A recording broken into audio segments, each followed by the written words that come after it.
Ang programang ito ay rated SPG. Striktong patnubay at gabay ng magulang ang kailangan. Maaaring may masiselang tema, lengguwahe, karahasan, sexual, horror o droga na hindi angkop sa... Tinawagan kita para mag-ingat ka dahil nandyan sa Japan. Sina Lynette. Bakit mo ako pinapunta? Dok? Nagtataka nga itong si Moira na kung bakit napatawag daw itong si Doc Carlos Benitez sa kanya. At ang sabi nga dito ni Carlos, kaya daw siya tumawag kay Moira upang mag-ingat ito at babalaan. Dahil nandyan sa Japan itong si Lynette at itong si Annalyn. Baka kung saan magpagala-gala itong si Moira at makita siya dito ni Annalyn. At ito na nga ay hindi nga nagkamali itong si Carlos dahil sa Pujima daw sila nagpunta at naroon nga itong sina Annalyn at Lynette at Doc Lindon dahil gusto ngang ipasyal ni Doc Lindon itong si Annalyn doon kung saan yun ang pinakamagandang lugar sa Japan. At dahil sa gloves ni Moira na naiwan sa isang lamesa ay hinabol niya nga ito. At hindi inaasahan ni Moira na ang kanyang nakita ay walang iba kundi itong si Moira na pinaghahanap nga sa batas. Dahil nabalitaan nga dito ni Annalyn at Lynette na nawala daw sa Pilipinas at tumakas daw itong si Moira. At hindi daw nila malaman kung nasaan nga daw nagpunta itong si Moira at ngayon na alam na nga dito ni Annalyn na nasa Japan na ito ay dito naman nahahantingin itong si Annalyn at agad na ipinadala ni Annalyn itong larawan na nakuha niya kay Moira upang patunay na itong si Moira talaga ang nandun na nakita niya at agad na ipinadala kina Giselle at RJ.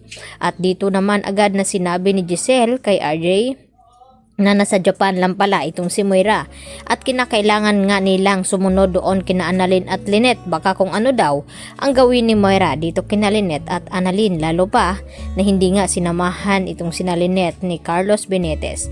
Kaya kumikilos naman agad itong si RJ ngayon upang mapadali ang pagpunta nila agad ng Japan, lalo na't nagbibigay ng pabuya itong si Giselle na 1 million pesos kung sino man ang makapagturo kung nasaan nga naroon itong si Moira. At ngayon na alam na nga dito ni Annalyn ay mas mapapadali ang paghahanap nila ni Moira.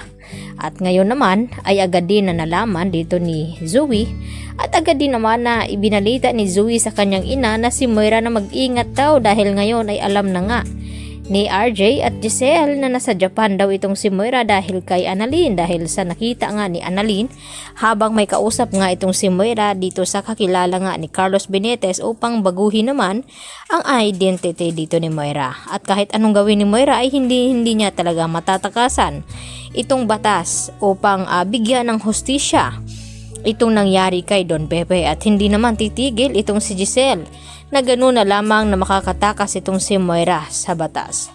Kaya gagawin niya ang lahat upang masundan itong si Moira sa Japan.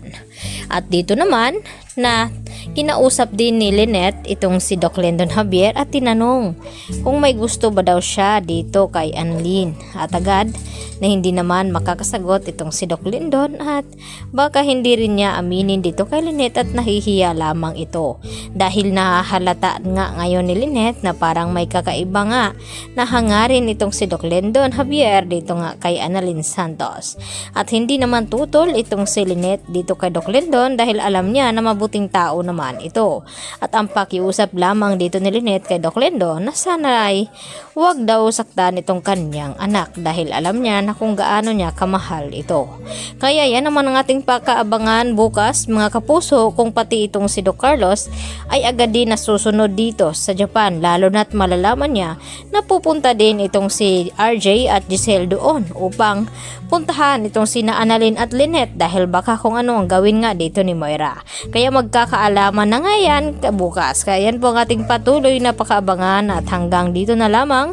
Marami pong salamat sa inyong pananatiling panonood dito sa aking munting channel mga kapuso. Yan lang po at huwag niyo po sanang kalimutan i-like at i-subscribe ang channel na ito. Marami pong salamat. Bye-bye!